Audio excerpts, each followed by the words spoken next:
Joining us now here on the Rich Eisen Show is a fellow nominee for Best Studio Host for the Sports Emmy Awards, but she is the only one in this group of nominees with hair. The host of The Jump on ESPN, the Emmy-nominated host, Rachel Nichols, here on the Rich Eisen Show. How are you, Rachel? Hello, Mr. Eisen. How are you? I am doing very well. I guess I'm doing better than the Celtics organization, I think, right now. Well, you're probably having a less surprised morning than How about they are. that? Well, but this had to be in the works, right? I mean, as we're going through the throes of the season, are you surprised by the maneuvers in the front office and Brad Stevens last night strolling off Barclays Center, having coached his last game, it appears, for the Celtics?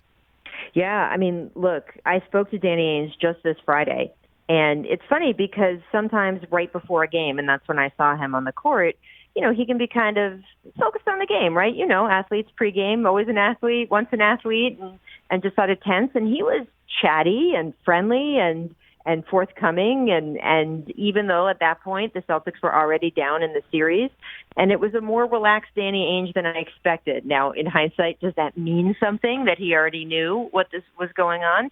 Probably. I can't say for sure, but we did talk about the future of the team. And he said that he thought the team was in really good shape with a core of 2 all-stars under the age of 25. And I asked him about Brad Stevens, who has obviously taken some criticism in the Boston market this season.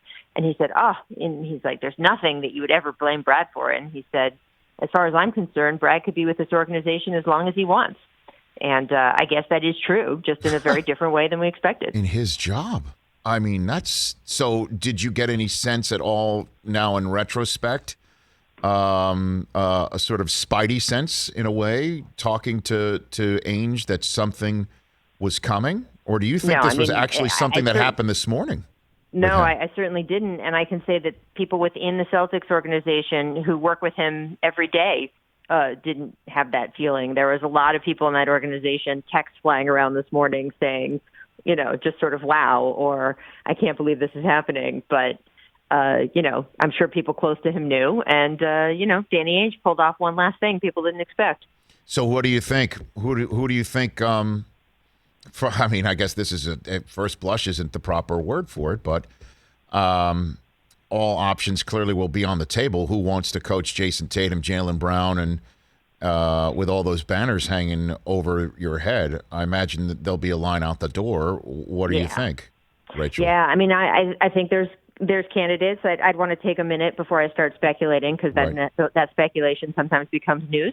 But I will say that it's a job that has, of course, an enormous spotlight on it, and it will probably require someone who is experienced and tough and able to handle all of the things that come with being the head of the Boston Celtics on the court. It comes with a tremendous amount of responsibility, an enthusiastic and rabid fan base, which is what you want, right? I mean, that's what some cities and teams would kill to have, and a legacy and resources in that organization that are so strong. I mean, obviously, you have all those former players to lean on.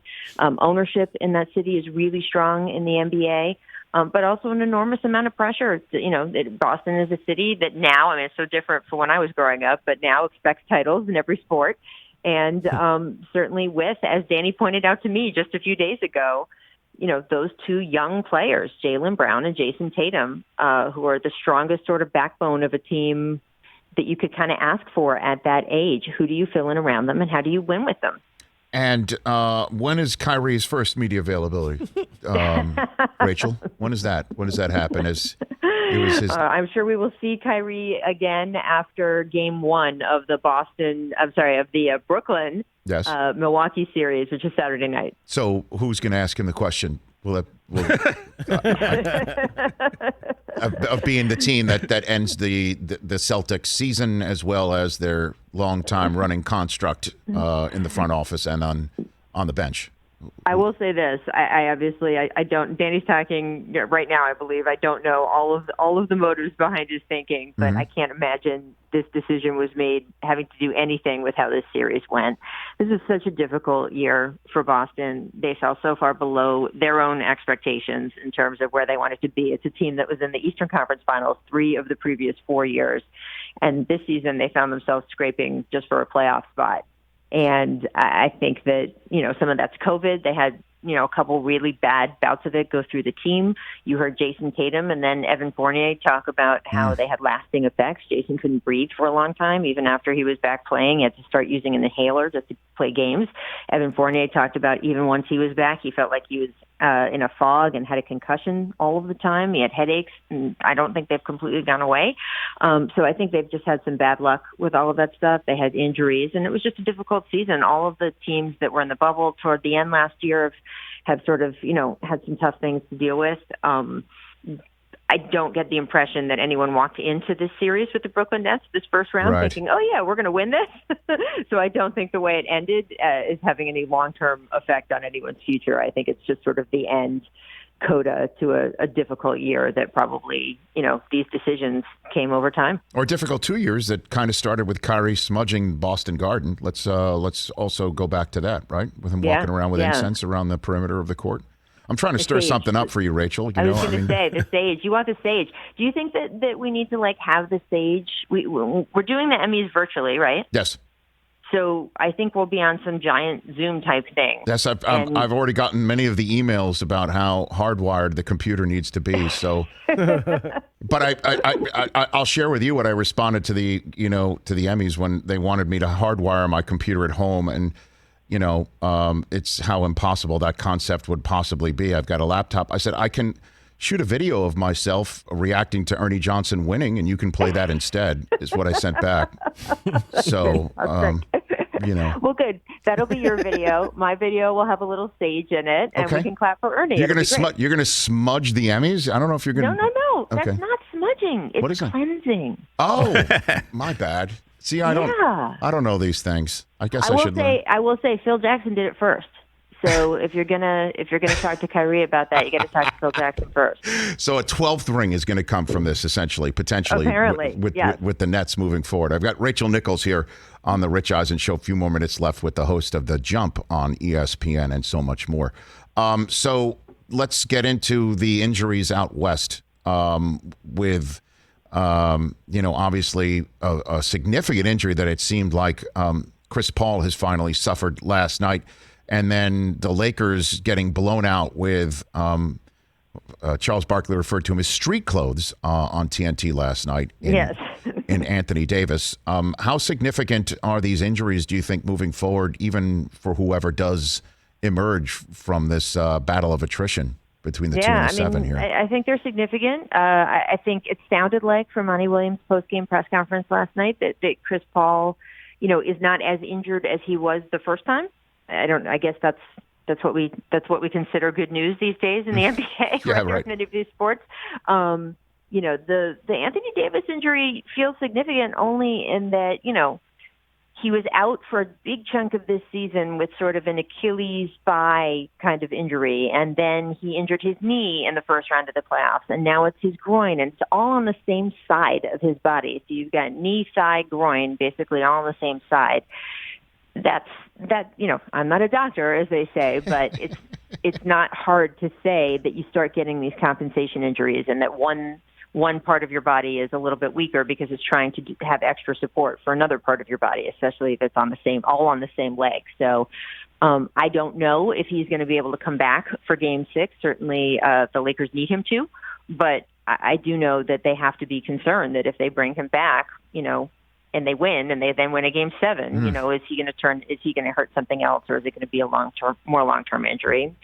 And there's just no way for us to know that. We've got to see what Anthony decides with the medical team. There's Luka's neck. There's Joel's knee. I mean, my gosh, the big stars are, I guess, bubble wrap Giannis, all 3 Nets, right? Well, Donovan Mitchell. That's what's funny. I mean, who spent the most of the season with one injury or another to the point where I believe they only played like 7 or 8 games together by the time we got to the end of the regular season was the 3 Brooklyn Nets. And then look who are the 3 guys who are healthy right now. And then there was last night's game that was on NBA TV. My gosh, I mean, I led the show with Damian Lillard. He is up there with Steph in terms of, or any player, Mahomes in the NFL. Yeah. Name anybody who gets you off the couch. with their play. I mean, he's for first straight. He's Hall of Fame first straight. I can't get. And then the Blazers lose when it comes down to it as well. The great Nuggets performance that I'm sweeping under the rug. But I'll just give you the floor on Lillard and what you think about him and what you've learned about him and covering him for as long as you have, Rachel. He's so fascinating, right? I mean, this is a guy who's been undersized ever since he picked up a basketball, went to a college that I think a lot of people have only heard of because of him, and certainly not someone tabbed to be one of the best players in the NBA.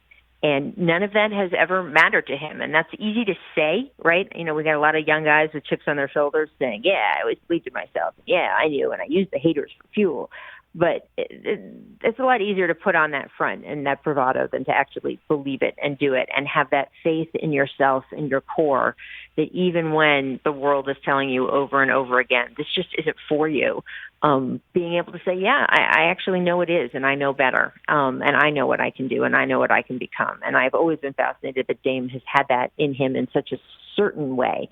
And then, his just absolute belief that there's no excuses and that, whatever he has around him is what he has and wherever he goes is what he does. And we saw that last night. I mean, the amount of, quote, support he got on that court it's not what anyone in Portland's locker room would want. I mean, the shot chart of everyone except Damian Lillard in the 2 overtimes on the Portland side, it's embarrassing. And the fact that he just kept shooting and kept going through all of that. And then you also have to credit the Nuggets. I mean, I know you said no disrespect to them, but I mean, this is a team that lost its second best player and only won really after that and has kept its nose in the series and now leads it, which is an incredible story on that side. I do wonder, though, do you think that Damian Lillard is the most liked person in the NBA? Is there another big star that you can say has only positive vibes around him in terms of the public, in terms of fellow players, in terms of his teammates? Okay, let me ask you that. Who dislikes Steph Curry? Like, what human being dislikes Steph Curry? I couldn't agree with you more, Rich. Does he have I find haters? it impossible to dislike Steph Curry, but go on the internet. There's a whole section of Steph Curry haters to the point where it's become part of his kind of public persona that he doesn't pay attention to them. I don't understand how you can watch Steph Curry with anything except wonder and awe and appreciation, but there's certainly a segment of NBA fans who don't like him. There's certainly a segment of NBA fans, as we know, who don't like LeBron, who don't like James Harden, who don't like Kyrie, who don't like Kevin Durant. I cannot think of anyone else in the league who's in that, top group of guys who is as beloved universally, and there is one public opinion on Damian Lillard. That's it. I've not seen another one. Well, maybe it's because he hasn't won a championship to piss people off, or multiple championships. I'm serious. You know what I mean? No, I think that's part of it. He is an underdog. He is eternally an underdog, right? Everybody loves an underdog, and people love Steph as an underdog. When the Warriors were underdogs. This year. They loved him this year. They loved him in 2015. They didn't like him. An underdog, and that team was underdog. You didn't like him maybe when he's cutting down the nets or cutting everybody's season short. You know what I mean? Like, or they thought that, they were unfairly teaming up with Durant. You know what I mean? Like, maybe that has something to do with that, because it can't be his persona or his way of going about his business or being a family man and a doting husband. I mean, my goodness. So, but maybe that's why Lillard just needs to win one to piss some people off, and I'm sure he wouldn't mind doing that. That's the way I'm looking at it for the Emmy Awards, too, to be very honest with you. Everyone's just... That's how I feel about I mean, you, by the way, I love the whole self-deprecating act on your part, and I appreciate that, and your humility is actually genuine. I've known you for a very long time. But there is no reason that you should not be recognized for the incredible work you do. Oh, thank you. I know you're not going to give me too much airtime to talk about that. No, and I'll say right back at you, Rachel. There's no question about that as well. And I just don't know the way the whole system works. I'm just honored to be mentioned. How does that sound? And I think that stuff matters. Like I told you, I texted you this when the nominations first came out, that for me to be in that group with you guys absolutely means something to me. And it means something to me prior and no matter what happens on the night of the awards. The idea that this group of guys who I have looked up to and who have done it the right way for so long and done it in a way that provokes thought and doesn't take the cheap route, Rich, your ability to have thoughtful conversation on this show over and over and over again every day, that is a level of excellence that I just don't think people realize how hard it is to achieve. And so for me to just be in that group of people is legitimately an honor to be nominated. And it's probably not cool to say that. You're supposed to think it's no big deal and I don't care. No. I do care because it's awesome. Someone said my name in the same sentence as yours, and that's pretty great. Well, you deserve it, Rachel, and thank you for saying that. And if you win and you see me looking like Michaela Maroney, it's just my resting Emmys face, okay? So it's got nothing to do against you. Well, internet connection, clearly, is what it's going to be. Thanks for the call, Rachel. Have a great show today. I'm sure you've got a ton to talk about. I can't wait to see it. We do, indeed. Thank you. Check out Rachel Nichols, the Emmy-nominated host of The Jump on ESPN. Hey, you watched all the way to the end. Thanks for that. Watch more right here.